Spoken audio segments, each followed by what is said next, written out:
यांच्या चरणी आदो खरदो प्रणाम करून आजच्या या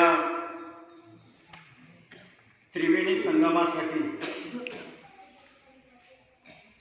होळीच्या सत्संगरूपी रंगामध्ये भिजण्यासाठी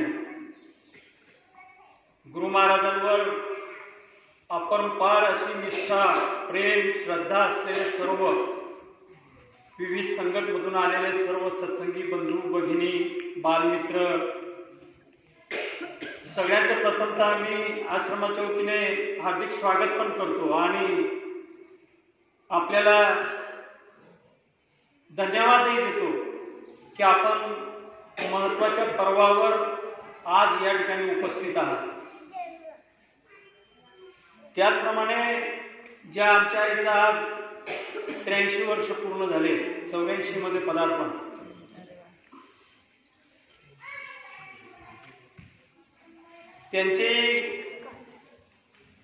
त्यांनाही मी या ठिकाणी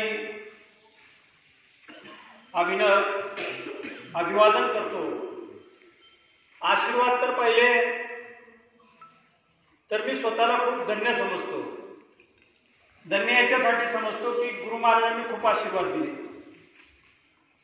आणि दुसरं आई वडील यांनी सुद्धा मला जास्तीचा वाटा आशीर्वादचाच दिला आणि त्या जोरावर मी आजपर्यंत चांगले काम करण्याचा प्रयत्न करतोय आणि शेवटच्या क्षणापर्यंत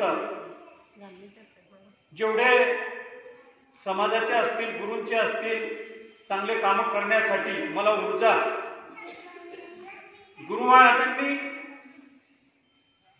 आणि आता आई वडिलांमध्ये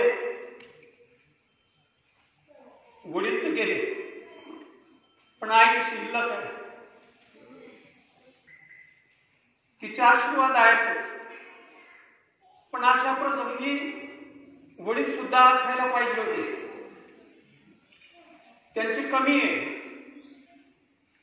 या ठिकाणी, त्यांची कमी वाटते मला. त्यांची पाहिजे ती सेवा करता आली नाही. पण आज राहिले असते तर त्यांना अतिशय आनंद झाला असता. ज्या दिवशी वारले त्या दिवशी, शेवटच्या दिवशी मला सांगितलं आश्रमावर घेऊन चाल. मी ते आणलं, या स्टेजवर खुर्ची टाकून बसवायला सांगितलं, बसवलं आणि सांगितलं मला की बस आता माझी सगळी इच्छा पूर्ण झाली, आता मला जायचंय.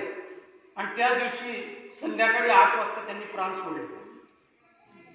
शेवटच्या दिवशी आश्रमावर हजर होते. मरणारी व्यक्ती शेवटच्या दिवशी आश्रमावर हजर राहणं आणि गुरूंचं दर्शन घेऊन मग प्राण सोडणं, याला इच्छा मरण म्हणतात आणि ते त्यांना मिळाले. त्यानंतर मी त्यांचे पित्तर, त्यांना नैवेद्य, याच्यावर माझा विश्वास नाही.